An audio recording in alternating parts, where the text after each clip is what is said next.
Anne Romanoff.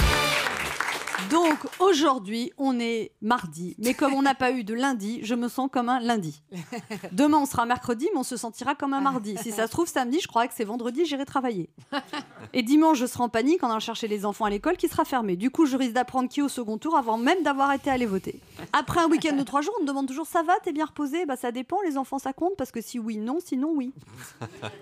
En fait, pour me reposer, je me suis reposée, sauf hier midi. J'ai eu un repas de famille et c'était sympa, vraiment. Il y avait une bonne ambiance, mais juste avant le dessert, quelqu'un a demandé « et vous, vous allez voter pour qui ?» Et là, c'était le bordel. Là, ça a dégénéré.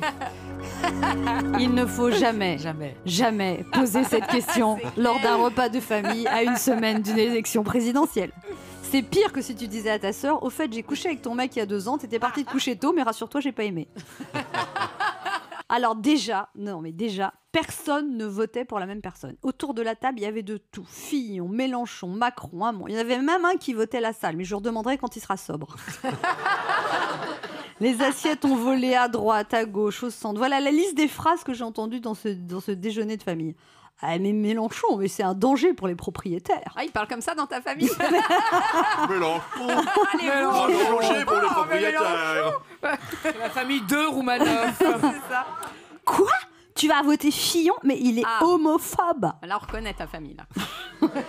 Ah, si c'est Le Pen et Mélenchon, moi je te dis, je quitte la France. Mais ton Macron, il sait même pas s'il est mâle ou femelle. Mais moi j'aime Hamon, mais il arrête pas de baisser. Non mamie, pas baiser, j'ai dit baisser. La salle a dit que sa femme était une cochonne. Bref, à chaque Coupe du Monde, on dit qu'on a 60 millions de sélectionneurs. À chaque élection, on a 60 millions de commentateurs politiques.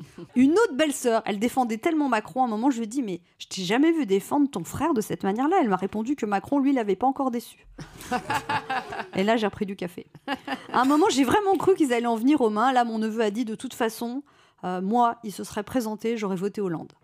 Et là, tout le monde s'est mis d'accord pour dire que si on en était là, c'était à cause de lui. Puis quelqu'un a demandé qui a voté Hollande. Là, mon cousin a dit que s'il avait voté Hollande, c'était de la faute de Sarkozy.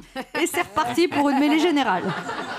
Non, mais quand je vois à quel point ça va être compliqué de mettre tout le monde d'accord sur cette élection, je me dis qu'un week-end de 3 jours, c'est la semaine prochaine qu'on en aura bien besoin.